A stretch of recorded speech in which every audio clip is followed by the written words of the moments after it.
Waiting for the invitation. Waiting for the invitation. Are you confused about it? Hi, I'm Victoria Jane, and welcome to my human design channel where we talk about how to really embody your human design for more alignment. And today I want to go into really unpacking all of the subtleties of waiting for the invitation and 3 analogies that I find super helpful for understanding exactly how to work with this in your life. I'm a projector myself, and I know when I first came to human design, I found the language of waiting for the invitation a little, not so much confusing, but just there were all these different areas in my life where I wasn't sure, is this an invitation? Is it not? What do I do with this? Do I need an invitation for XYZ? Before I get into this, a reminder that if you're new here, consider liking this video and subscribing if you find this information useful. And also, if you are a projector that has struggled with burnout in the past, I also have a guide you can download linked below with some tips on how to use your design to overcome some of those burnout struggles. And before I even get into these 3 analogies, I want to just acknowledge that there are 2 really common reactions I see to even this idea that the way we're meant to move through the world as projectors is to wait for invitations. In one camp, I see people who feel really helpless about this, that they don't like this idea of waiting. Like, how am I supposed to get anything done if I'm just sitting around hoping, praying that something drops in, right? And I get that. I get this feeling bummed because there's a lot of strong influences around us that promote this idea that we have to be super proactive and go-getters and push to be successful.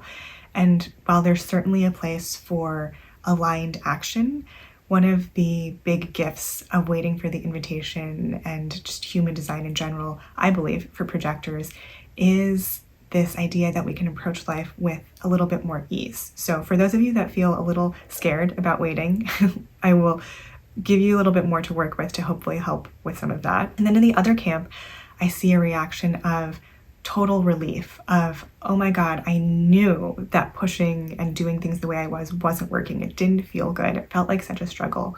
And now I'm being told I can wait. And like, great, I'm just gonna go hang out on the couch and chill, and thanks for giving me that permission. And while it is true that as projectors, we don't need to force things to happen, waiting for the invitation is not 100% passive either. So wherever you locate yourself on this spectrum, and maybe it's somewhere in the middle, maybe you've had both reactions. I know I did at various points on my own journey. Wherever you fall, I think it's really helpful to understand a little bit more about why waiting for the invitation is our strategy as projectors. That can help take some of the harder parts out of it. I like to think of waiting for the invitation as this really helpful, protective guidance, really, because as projectors, we have inconsistent energy.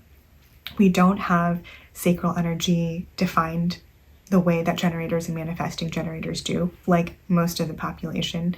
And so even when we're doing our favorite thing in the world, it takes energy from us, right? We need to go rest after we do whatever it is that we're meant to be doing, even though it's our soul's calling, right? Because we have a finite amount of resources, energy available, we want to be really discerning about where we share our guidance.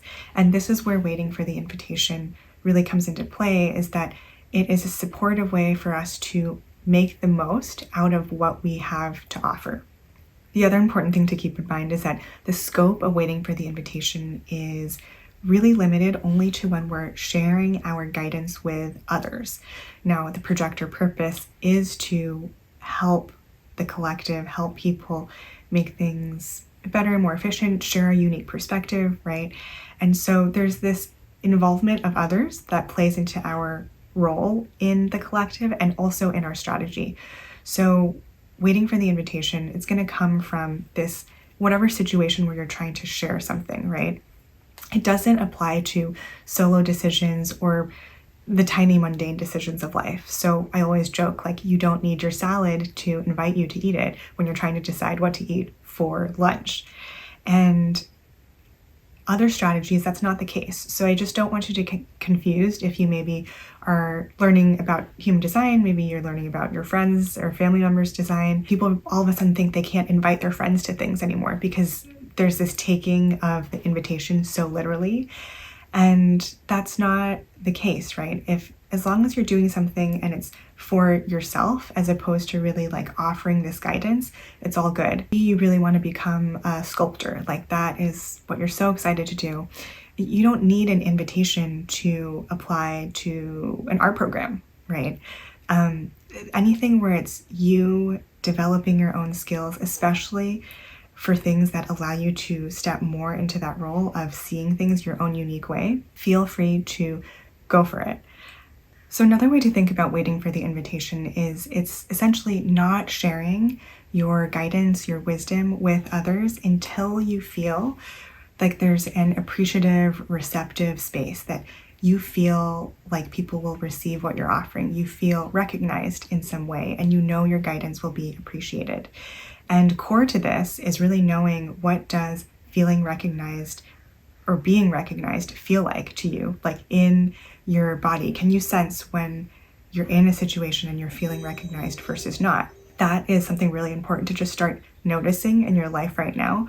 Where do I feel seen? Where does it feel comfortable to speak up, to know where others are going to appreciate what I have to offer, and where do I not?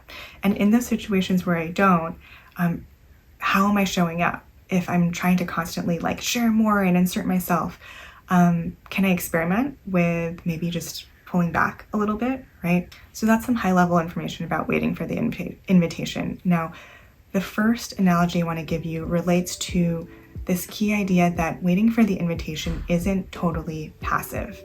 So a question to think about is like, what amount of action feels good to you? You can create invitations by starting to recognize, hey, I gotta let people know that I'm available, right, for whatever guidance I'm giving.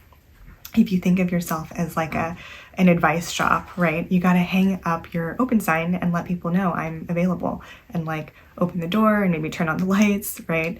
If you're just, the blinds are drawn and the door is closed, then no one's gonna know that you're available for whatever guidance you're here to give, right? Or whatever gifts you're here to share. It might not be that you're standing at your metaphorical shop with the door open and like handing out samples for 8 hours, because that's really tiring. But it's this energy of, I'm open and you can come, you know where I am. If you want me, I'm available. And if not, that's also totally okay. Another way to think about this process not being totally passive is the energy of a game where you're playing with someone back and forth. Maybe it's tennis, right? And you serve the ball. So you take some kind of action, right? But if the other person doesn't hit back, then there's no invitation. Maybe you're an actor and you go for auditions, right? And then you don't hear back from some of them. Well, there's no invitation. But if you do hear back from some, then there's that interest, right? There's that hit back in this game. And so you can keep kind of hitting the ball back and forth and seeing where the energy is at, if the other person is mutually engaged. And that is the energy of an invitation, is, hey, I'm here and I want to hear from you. I want to know, what you have to offer. In this metaphor of a game, right, the energy of the invitation can change. So maybe initially there was an invitation, the game is really good. You feel like you're both bringing your best. Maybe you have, say, you get offered a job, right? And you show up and it's so much fun and you're learning a lot and people really value your work. But then over time, you don't feel as recognized. Maybe things start to get more mundane and you're not getting the same feedback, or you're starting to feel kind of bored, right? And in the analogy of that tennis game, it's like the other person's kind of half-heartedly playing, but you can tell they're not fully engaged, right? They might technically still be playing with you, but it's more the sensing of that energy of the invitation. There isn't that same mutual showing up. And so invitations can also change. Those are two things to keep in mind with those analogies. The other part about waiting for the invitation is that in this period of waiting, right, you are also recognizing that you have something to offer. So two analogies here. You can think about a spider weaving its web, right? A spider knows that something's going to fly into its web at some point and it's going to get a juicy opportunity. I don't want to get too gruesome here, but it doesn't know when, it doesn't know how. It just knows it's going to happen. And so that spider shows up every morning and weaves its web and patiently waits. And that is the energy of you're building your skills, you're creating your craft, right? That's the spider weaving its web. You are doing your thing, whether it is, some project you're so passionate about, whether it's learning about maybe some healing modality that you're here to offer. It could be so many things, right? But you still show up and you are honing your skills there, and you know that what you have to offer is valuable. The other animal we can think about is a peacock, right? So we all see the peacock and we think it's beautiful and it's got its tail that it's strutting so proudly. And the peacock knows that it's got, it's like fanning its full tail out. It's not sitting there doubting, I don't know, are my colors pretty enough? I am not really sure about this. And it's not hiding in the corner, right? It doesn't worry about who notices it or not. It just shows up 100% every day and struts its stuff. It's also not running up to everyone saying like, look at me, right? It's just there doing its thing. And so can you also tap into that energy and recognize like whatever it is that you feel you really want to offer, whatever your gifts are, or if you're still discovering them, whatever it is that you're excited to explore, can you show up and trust that what I have to offer will attract in the right invitations? It will attract in the attention of people who are meant to notice me. So that's recognizing yourself first. And then the last piece is a reminder to resist overextending yourself for the invitation. I think many of us projectors have had the experience or the moment of seeing like some situation and thinking like, oh, I know what would be best for that. I know what would be best for that person. I know how to fix that problem. And maybe also then having the experience of sharing our insight, advice, whatever it is, without an invitation and it just falling totally flat. So we're like, oh, I have this idea. And the other person's like, okay, thanks, whatever. Or, it just lands on deaf ears. It doesn't go where we want. We don't get the recognition that we so crave. And that's just a small sort of subtle example, right? But over time, it can start to feel really not good for the projector. This is where the idea of bitterness, as what's called the not self in human design comes in, where when we are as projectors not really following the guidance of waiting for the invitation, we keep kind of hitting that wall where everything we're offering doesn't land and it doesn't feel good. We start to feel bitter. Bitterness can be, jealousy or just feeling really like unseen, right? And that sense of like, how come nobody is noticing what it is that I have to offer and how great it is, right? And so what can help kind of shift that pattern of overextending ourselves, of trying to get all that attention, is thinking about yourself as, instead of kind of this helpless, like I hope someone notices the guidance I have to offer, is this reframing of actually you have really valuable guidance, gifts to offer, and how can I start treating it as a resource that I get to delegate out to the right people. So think about your favorite nonprofit, social cause, environmental cause, whatever it is, right? And maybe you've donated money to an organization that supports this at some point. And you, I think, would hope that this nonprofit organization uses these resources responsibly, that it's not just taking this money and like throwing it out to everyone who asks for it, but instead is looking at like, oh, we got, this application for a grant and they seem to be doing good work and they're funneling resources into the right places, right? And they're being discerning about where to put it. And you can think about yourself as a projector in a similar way where, the invitations coming in are almost like applications and you get to decide what is the best use of my resources. You are not, as this organization, trying to just give all of your resources away, overextending to feel seen.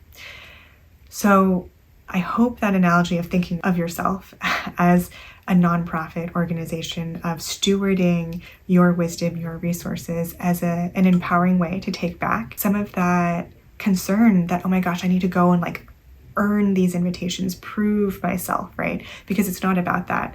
It's about recognizing yourself first, you know, perfecting your skills, your craft, learning, and really, really not being passive in this process, but also trusting that, you know, as you invest in yourself, as you hang up your open sign and just allow yourself to be open, that you don't need to constantly be struggling for recognition either. So I hope this was helpful. Thanks so much for watching and sticking with me through these different analogies.